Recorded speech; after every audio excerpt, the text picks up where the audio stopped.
Welcome to the Deep Dive. Today, we're jumping into a stack of sources on one of the most bizarre military campaigns ever recorded. Has to be. The conquest of Jericho in Joshua chapter 6. Right. Our mission here is to figure out how a city that the source calls shut up inside and outside, completely sealed off, fell to a strategy that involved, zero fighting. It's just a fascinating study in contrasts, isn't it? And you have to start with the promise that comes before any of the action. Yeah, what's that? God tells Joshua, "See, I have given Jericho into your hand." It's past tense. The victory is already guaranteed. So what we're looking at isn't the battle itself. No, not at all. We're looking at the ritualistic execution of a success that's already been promised. The whole strategy was basically a test of pure obedience. Okay, so let's unpack this plan because it really is absurd. This daily routine for the first 6 days, it's not a siege. It's a parade, a very, very specific and disciplined parade. So what did it look like? Well, the formation was key. You have the armed soldiers out front, sort of setting the perimeter. Right. But then, right behind them comes the spiritual core.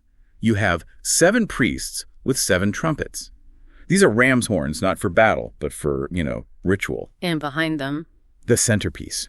Priests carrying the Ark of the Covenant, which represented the literal presence of their God moving with them. And the final piece, the part that turns this whole thing from just odd into pure psychological warfare, was the silence. Exactly.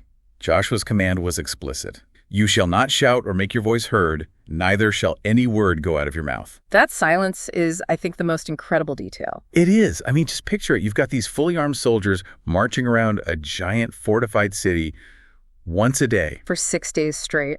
And there are no swords raised, no battle cries, just this deep, heavy silence. You can practically hear the mockery from the people on the walls. But I have to think, logically, that silence must have been confusing for the marching soldiers, too. Maybe even demoralizing. Why would a commander risk that? And that's precisely the argument the sources make, you see. The silence wasn't about the enemy. It was for them. It was about disciplining their own side. It forced everyone, soldiers and priests alike, to rely completely on the promise they'd been given. They had to fight their own logical impulses to, shout, attack, question everything. So it reframes the whole thing. Mm-hmm. The marching wasn't about physically weakening the walls. Right. It was a demonstration of absolute trust. It was designed to prepare them internally for a miracle. Exactly right. The sources really hammer this point home. The strategy was totally non-conforming. And that's the whole idea.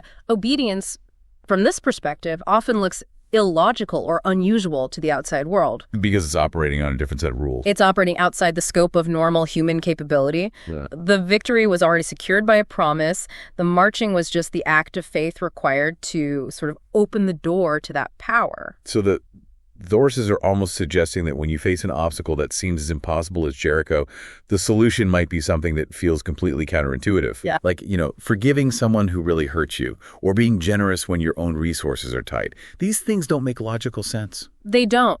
But, like the silent march, they require abandoning our own limited way of thinking. And what's fascinating is that this command wasn't easy. It was tedious. A full week of focused ritual. It's not a single heroic act. Not at all. The victory came through 7 days of disciplined repetition.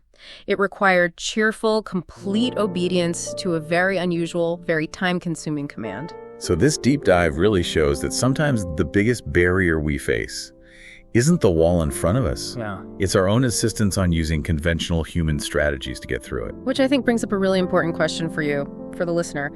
If success in some area of your life was already guaranteed, what strange, maybe illogical step of faith are you resisting right now? What disciplined ritual is being asked of you? Because sometimes the surest path forward is the one that invites the most mockery from the sidelines.